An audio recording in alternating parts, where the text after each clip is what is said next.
Hello, hello, hello,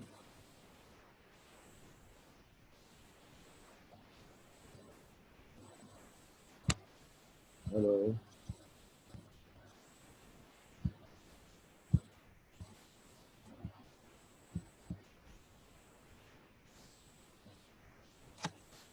hello. आवाज आ रही है? यस सर, आपकी आवाज आ रही है। Yes sir. ठीक है, शुरू कर रहा हूँ मैं.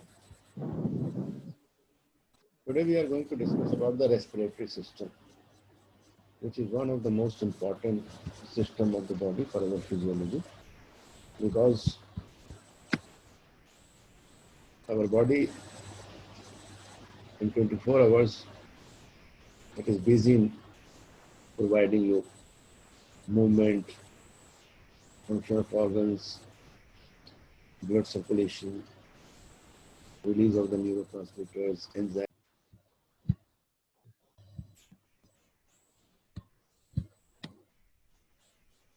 nutrition to our tissues and other organs of the body. The structure and function of respiratory system is a process by which the body takes in and utilize oxygen and get rid of carbon dioxide. Because carbon dioxide is not good for our body tissues, if it is more, we call it anaerobic metabolism, and which causes release of the lactic acid and pelvic acid by the metabolism of carbohydrate and causes damage to the tissues. So that's why we need oxygen to replace carbon dioxide. An overview of the key respiratory systems you will see as it is shown over here. There is in the figure pulmonary ventilation takes place, gas diffusion in the lungs, oxygen will comes out from the lungs and provide to the blood circulation to RBCs, and carbon dioxide will be exhaled out. The respiratory system consists of nose, pharynx, his throat, larynx, voice box, trachea, windpipe, and bronchi like tree branches. Excuse जी, hello. Sir, आपने screen नहीं की है, हमें slides नहीं नजर आ रही। अच्छा, नहीं मैं समझे शायद हो गया, मैं दोबारा कर दूँ. तब किया था मैंने उस तरीके से, अभी दोबारा करता हूँ. जी जी ये हो गया, आ गया, अब नजर आ रहा है. नहीं अभी। जी जी आप आ गई हैं। जी सर। ठीक. जी जी जी सर आ गई हैं। ये मैंने पीछे जो बताया है ना, एक स्लाइड पीछे चला जाता हूँ मैं. Here in this figure, this has been shown that pulmonary ventilation will take place and the gases will diffuse into the blood, oxygen especially, and carbon dioxide will exhale out. And this oxygen will be taken by the RBCs. And the RBCs travel with the blood and reach to each and every tissue and provide oxygen to the tissue. Hello, आवाज आ रही है ना मेरी आप लोग? Hello, hello, hello, hello. So we were talking about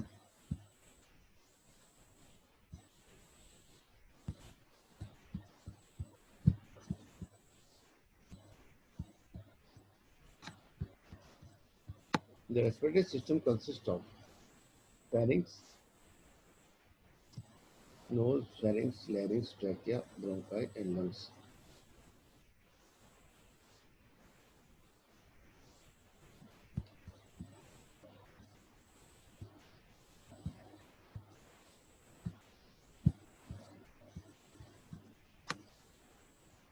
Its part can be classified according to the structure or function. Structurally, the respiratory system consists of parts. The upper respiratory system includes the nose, pharynx, and associated structure. The lower respiratory system consists of two parts. Upper means nose, pharynx, and other structure like larynx. The lower respiratory system include the larynx, trachea, and bronchi and lungs.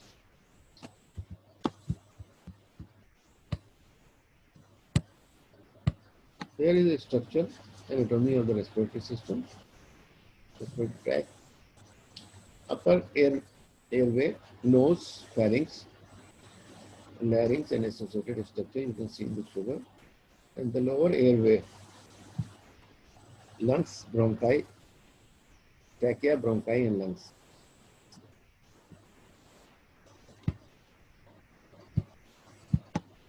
Here is another figure. This is the lower respiratory system.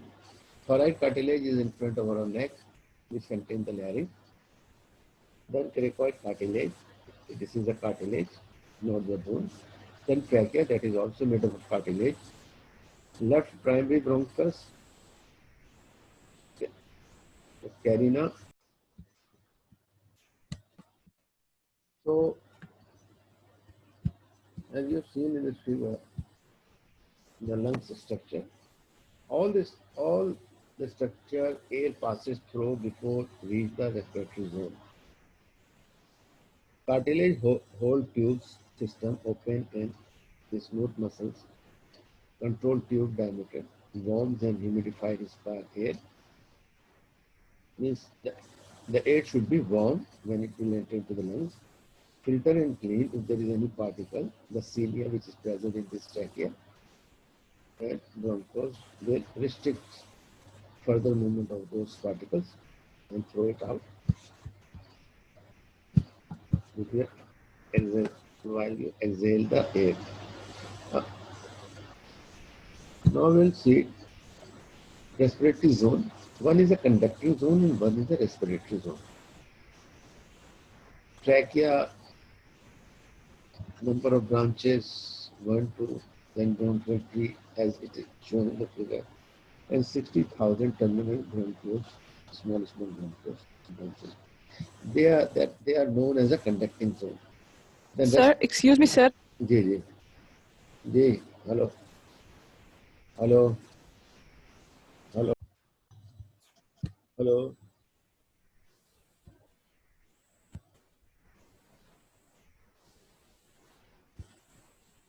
Hello. जी जी जी sir, आपकी आवाज बहुत cut रही है।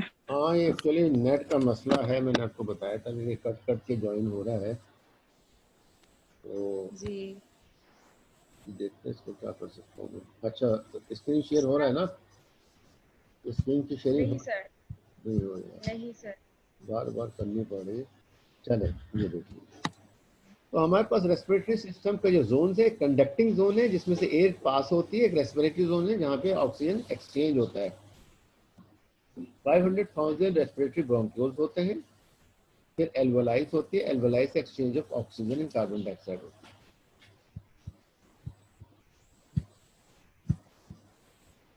ये दूसरा figure है, इसमें भी आपके पास थोरेसिक वॉल है, मसल्स ऑफ द रेस्पिरेशन इसके अंदर दिखाई गई है। Without the help of thoracic wall muscles, we cannot inhale or exhale the gases, oxygen, carbon dioxide, because we have to move our thorax, means expand our thorax, and then we have to reduce the size of our thorax, which has taken place through the muscles of the inspiration, which is a pectoralis minor, which is in the front of the chest, then external intercostal muscles, which is in between the ribs. Then there is a diaphragm which separates the thoracic cage from the abdominal cage. Then clavicle, which we call it the collarbone. Then internal intercostals in between the vertebrae, we call it abdominal muscle, we call rectus abdominis. They are 6 in number. And these muscles help in respiration. So this figure will show you how the lungs take help from the abdominal muscles and chest muscle in the respiration. Breathing rate at first 20 to 10 to 20 breaths per minute. Average is about 60. During exercise, it reached to 40 to 45 at a maximum exercise in adults. Thoracic volume, certain quantity of oxygen is remain in the lungs. Vertebrae also play a role.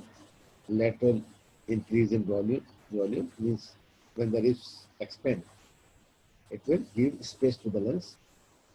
And when the ribs contract with the help of intercostal muscles, the quantity of gases will reduce. And sternum is the front bone of the chest, which has a attachment. Then after that, we have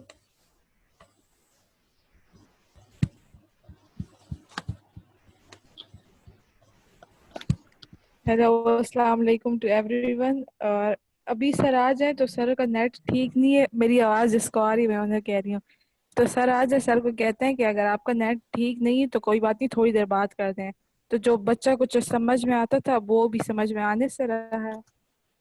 actually ये fluctuate कर रहा है बेटा। हमारे area में actually पानी तो नहीं आया था, मगर कुछ प्रॉब्लम्स नेट में आए हुए हैं। जहाँ से केबल चल रहा है वहाँ कहीं पानी आया था, एक हफ्ते पहले उन्होंने आके ठीक किया था, मगर इसमें थोड़ा सा मसला आ रहा है कि कट रहा है, लग रहा है, कट रहा है, लग रहा है। अब इसको या तो मैं सर सर आपकी आवाज़ जी जी, मेरी आवाज़ भी कट रही होगी। सर आप सर ऐसा कुछ करते टाइम ना, बाद आप ट्राई कर लें। नहीं ये आप सर रिकॉर्ड करके यूट्यूब पे अपलोड कर दें, वो लेकिन सर वो तो मैंने यूट्यूब पे साउंड क्लियर नहीं होता है, तो आप वो तो मैंने कल भी कर दिया था। हर लेक्चर आपका यूट्यूब पे आ चुका है।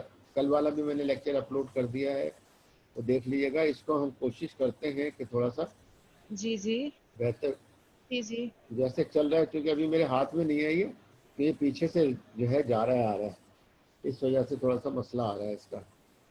तो देखते हैं इसको। जी ठीक है, तो अभी नजर आ रहा है स्क्रीन, जी आपको नहीं जी नजर आ जी रहा? शेयरिंग हो रही है स्क्रीन की?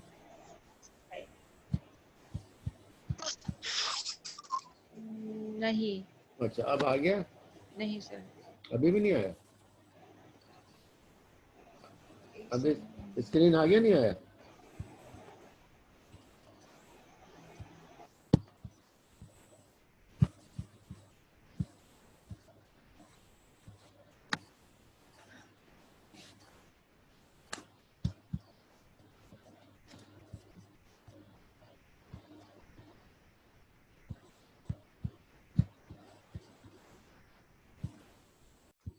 Hello ji,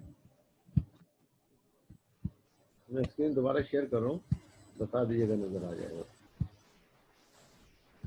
Respiration can be divided into four major functional events: ventilation, movement of air आ गई सर, आ गई। into and out of lungs, gas exchange between air in lungs and the blood, transport of the oxygen carbon dioxide in the blood, internal respiration, gas exchange between the blood and the tissue.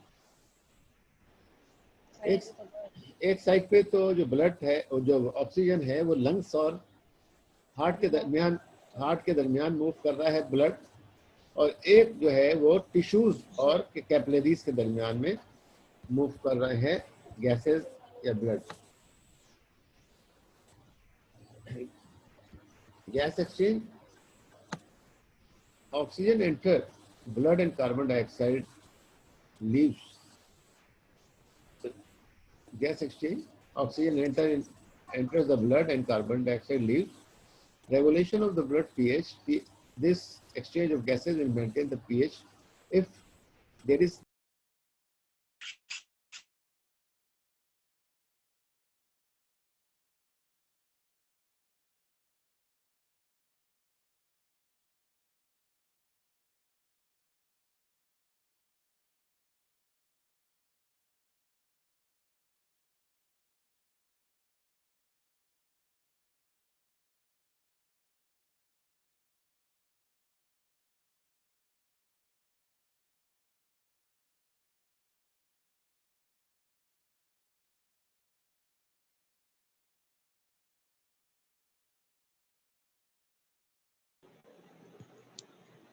Sir आपका mic off है।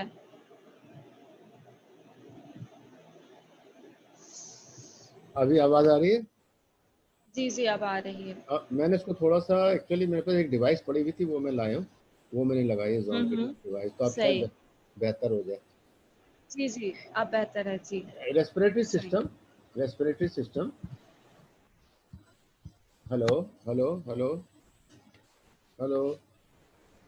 जी जी। जी जी sir. Sir. Gas exchange जो जी। है, ये between actually दो जगह गैस गैस एक्सचेंज होती है। एक तो होती है बिटवीन एल्वोलाई, और जो ऑक्सीजन आ रही है सांस लेने के बाद, तो एल्वोलाई लेवल पे गैस एक्सचेंज होती है। वो ऑक्सीजन ले लेती है एल्वोलाई, और कार्बन डाइऑक्साइड रिलीज कर देती है।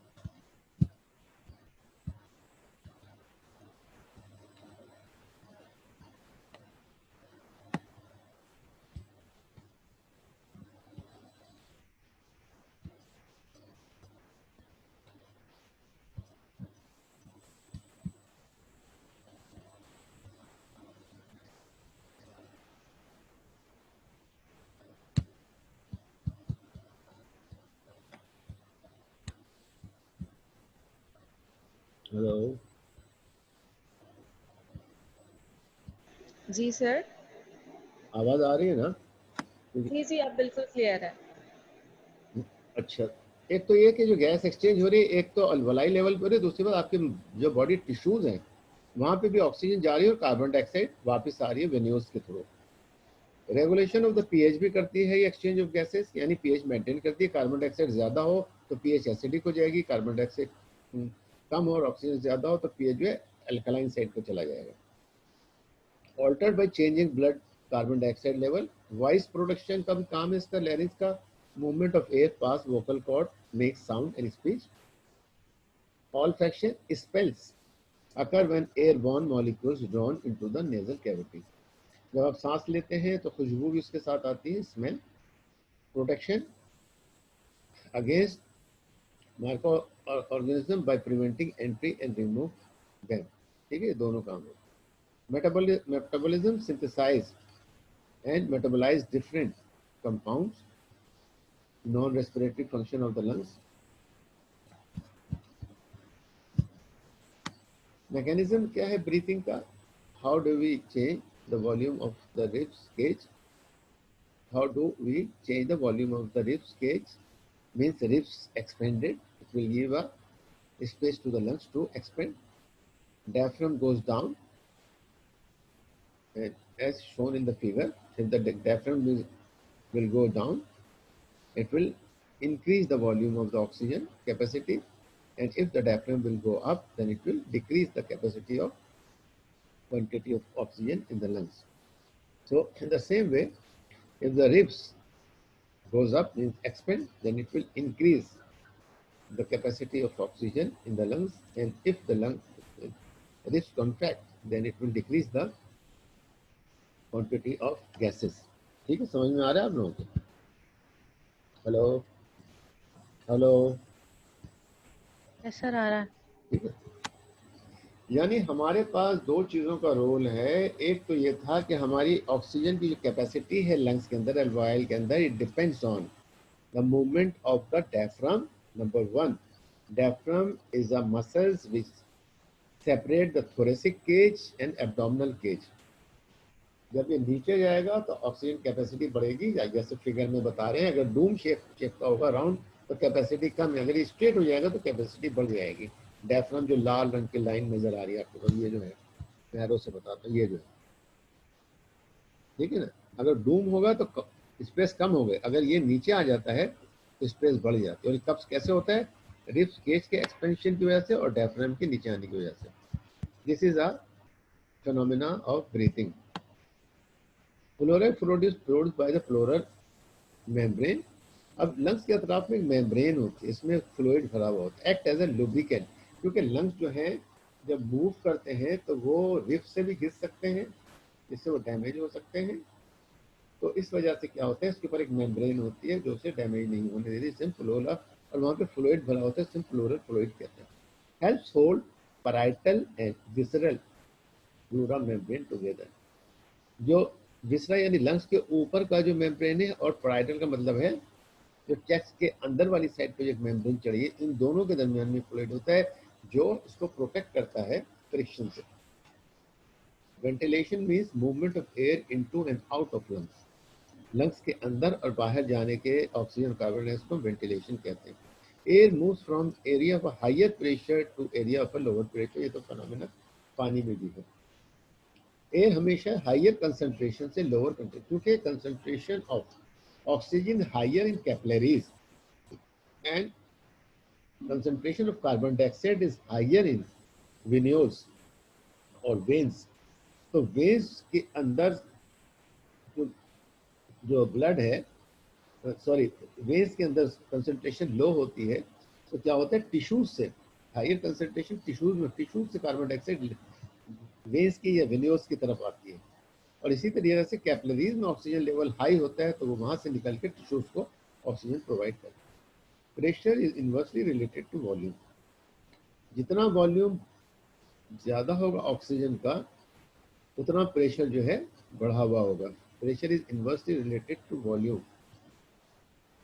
ठीक है, अगर वॉल्यूम कम होगा तो बाहर का प्रेशर जो है वो ज्यादा होगा। Mechanical properties of the lungs and chest wall, जैसे मैंने अभी बताया, static and dynamic. Statical lung mechanism means the mechanical properties of a lungs whose volume is not changing with time। यहाँ पे कुछ इसकी कैपेसिटीज दी हुई है। Resting tidal volume which is about 500 ml, यानी लंग्स जब सांस नहीं ले रहा है तो उस वक्त उसका वॉल्यूम 500 ml होता है। इंस्पायरेटरी रेस्पिरेटरी वॉल्यूम और एक्सपायरेटरी रेस्पिरेटरी वॉल्यूम, यानी लंग्स जब आप सांस ले रहे हैं तो देखिए पीक कहाँ तक चली गई है, इतनी ज्यादा ऑक्सीजन चली जाती है अंदर। उसके बाद एक्सपायरेटरी वॉल्यूम से जब निकालते हैं तो लंग्स जो है वो नीचे की तरफ आ गया है, ऑक्सीजन कैपेसिटी कम हो गई। ये और उससे भी नीचे जो है वो रेजिडुअल, थोड़ी बहुत ऑक्सीजन उसमें रहती है। Minimum volume is 30 to 120 ml। तो टोटल अगर लंग वॉल्यूम देखें, यानी जो हम इंस्पायर कर रहे हैं और एक्सपायर कर रहे हैं, तो ऊपर से लेके नीचे तक गया हुआ, ये भी दिखा रहे हैं यहाँ पे, from top to the bottom. ठीक है, ये अब इसी तरह से इंस्पायरेटरी कैपेसिटी, कितना आप सांस ले सकते हैं, तो वो यहाँ से लेके यहाँ तक है। This is a capacity, total capacity you can inspire, सांस अंदर अगर आप लेते हैं। और जो वाइटल कैपेसिटी कहलाती है कि आपका जो एक्सपायरेटरी वॉल्यूम है वो, और प्लस जो इंस्पायरेटरी रिजर्व वॉल्यूम है, दोनों को मिलाए तो ये वाइटल कैपेसिटी कहलाती है। और फंक्शनल रेसिडुअल कैपेसिटी ये है कि काम करने के लिए कम से कम इतनी ऑक्सीजन, मरते वक्त इंतकाल होते वक्त कम से कम इतनी ऑक्सीजन होती है, अगर इससे कम हो जाए तो डेथ हो जाएगी। उसको कहते हैं फंक्शनल रेसिडुअल कैपेसिटी। समझ में आ गई बात? अब हम आते हैं रेस्पिरेशन पे। Functionally the respiratory system also consist of parts, जैसे पीछे दिखाया मैंने फिगर आपको, कंडक्टिंग जोन है, consist of a series of interconnecting cavities and tubes both outside and with in the lung. यानी आपका लेयरिंग से शुरू हुआ है और नीचे चले जाएं तो आपके ब्रोंक्यूल्स आ जाते हैं, और ब्रोंक्यूल जो है वो जाके स्मॉल स्मॉल ब्रांचेस में तकसीम हो जाते हैं। These include the nose, pharynx, larynx, trachea, bronchiole, bronchi, bronchioles, and terminal bronchioles.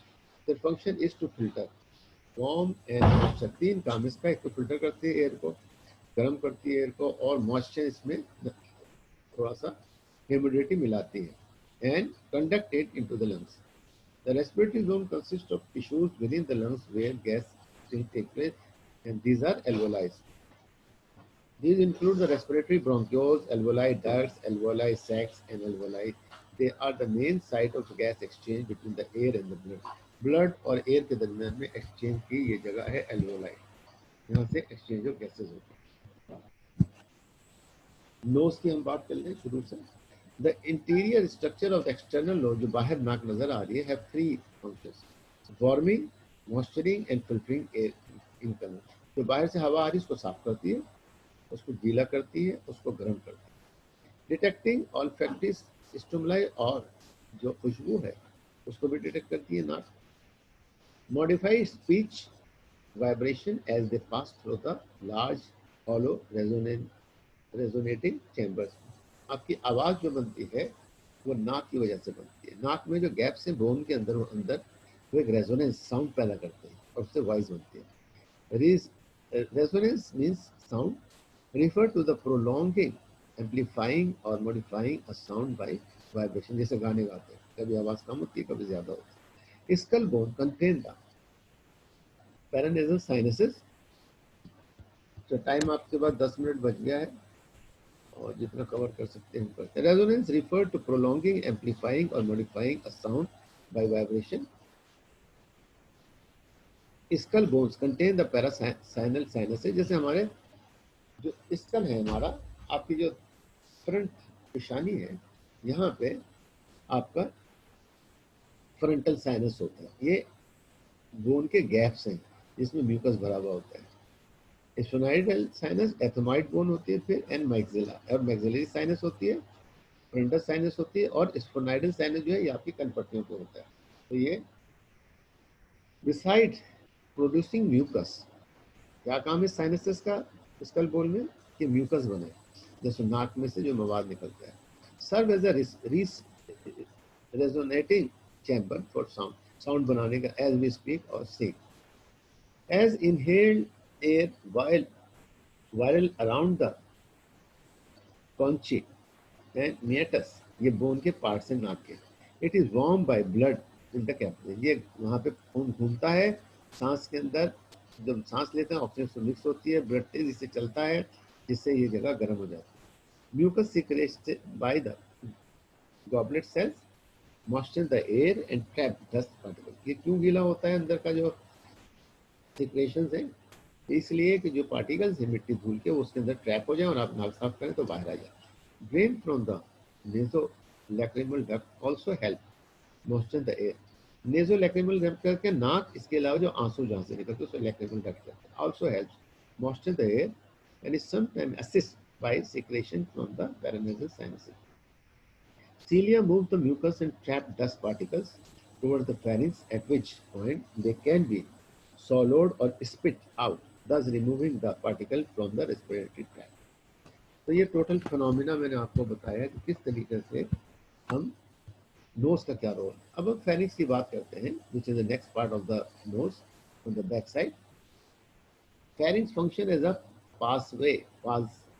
passageway for air and food, provide resonating chamber for speech sound, and houses the tonsils which participate in immunological reaction against foreign invaders। ये pharynx में यानी आपके immunological systems होते हैं, यानी आपके वो sales होते हैं जो बैक्टीरिया को मारते हैं। The pharynx can be divided into 3 anatomical groups: nasopharynx जो नाक में होता है, oropharynx जो माउथ में होता है, एंड लैरिंगोफेरिंक्स जो लैरिंग्स और फेरिंक्स को मिलाता है। Nasopharynx is lined with a pseudo-stratified ciliated columnar epithelium, and the cilia move the muscles down towards the most inferior part of the pharynx. The nasopharynx also exchanges a small amount of air with the auditory tubes to equalize air pressure.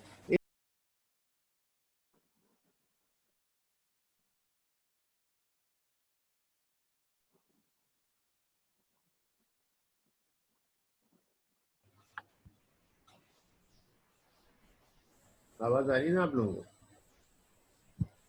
Hello ji sir, आवाज आई अभी।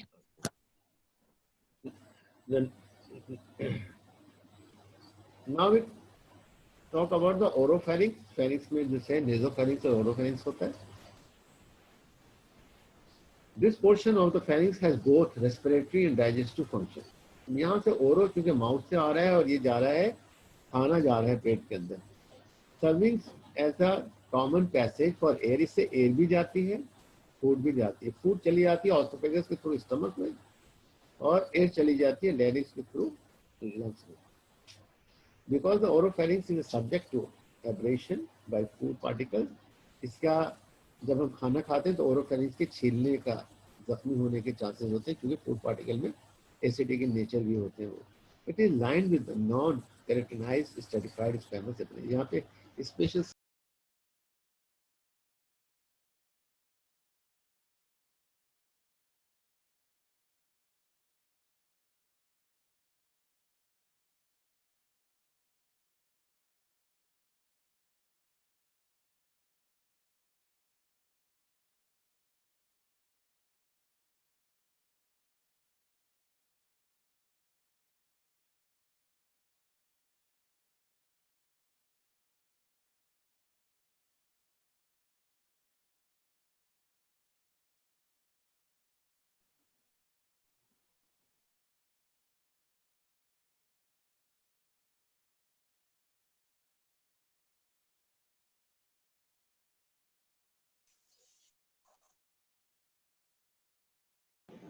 Sir आवाज नहीं आ रही है।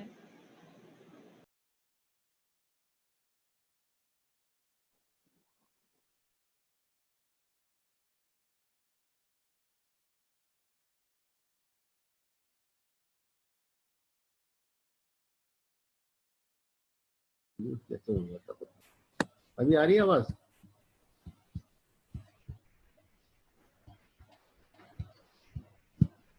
Hello,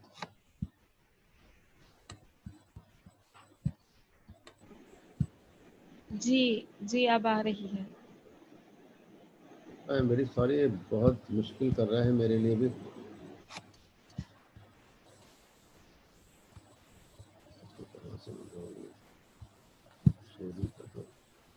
नहीं आ रही। अच्छा, अभी आवाज आ रही है ना आपको?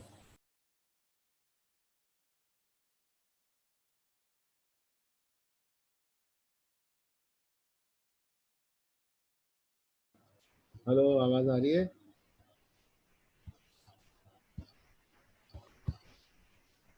हेलो, जी जी जी सर आ रही है। सॉरी बेटा, बहुत बुरा हाल है, इसमें क्या कर सकते हैं। अच्छा जी, लैरिंक्स हमने बात की, थोराइड कार्टिलेज की बात की। It is present in both male and female, but it is usually larger in male due to the influence of the male sex hormone. ठीक है ना। अब एपिग्लॉटिस की हम बात करते हैं। एपिग्लॉटिस का हम देखते हैं तो यहाँ पे एपिग्लॉटिस में क्या है, during swallowing the pharynx and larynx rises, elevation of the pharynx widen its to receive food or drink। यहाँ पे एक एपिग्लॉटिस एक चीज होती है जो एक ढक्कन जैसा होता है, जो बंद कर देता है खाने का रास्ते को, और उसमें से दूसरी साइड से एयर चली जाती है लंग्स में, और इसी तरीके से एयर को बंद कर देता है जब खाना आता है, तो एयर एपिग्लॉटिस उसको बंद कर देता है ग्लॉटिस को, जिसमें से फिर खाना जो है ऑसोफेगस के थ्रू नीचे चला जाता है स्टमक में। Elevation of the larynx causes the epiglottis to move down and form a lid over the glottis, closing it off। जैसे मैंने बताया ना, एक ढक्कन है, वो कभी लेफ्ट पे बंद होता है, कभी राइट पे बंद होता है। यानी कभी कभी अगर आगे की तरफ चला जाए तो वो ऑसोफेगस को बंद कर देगा, तो जो भी आपका खाना है फिर वो जा नहीं सकेगा, सिर्फ ऑक्सीजन जाएगी लंग्स के अंदर। और अगर लंग्स वाली साइड को बंद कर देगा एपिग्लॉटिस, तो ऑसोफेगस के थ्रू खाना स्टमक में जाएगा। दिस इज अ फिनोमिना, ये इसका फिनोमिना है। The closing of the larynx in this way during swallowing routes liquid and food into the esophagus and keeps them out of the larynx and airway। ठीक है, airway को बंद नहीं होने देता, एपिग्लॉटिस का बहुत बड़ा फंक्शन है। When small particles of the dust, smoke, food or liquid passes into the larynx, a cough reflexes occur, usually expelling the fluid। अगर गलती से खाने की चीज चली गई टुवर्ड्स लैरिंग्स, जो साउंड बॉक्स है, उसके थ्रू हवा के नहीं, तो आपको खांसी होगी और वो बाहर की तरफ निकल जाएगी। The cricoid cartilage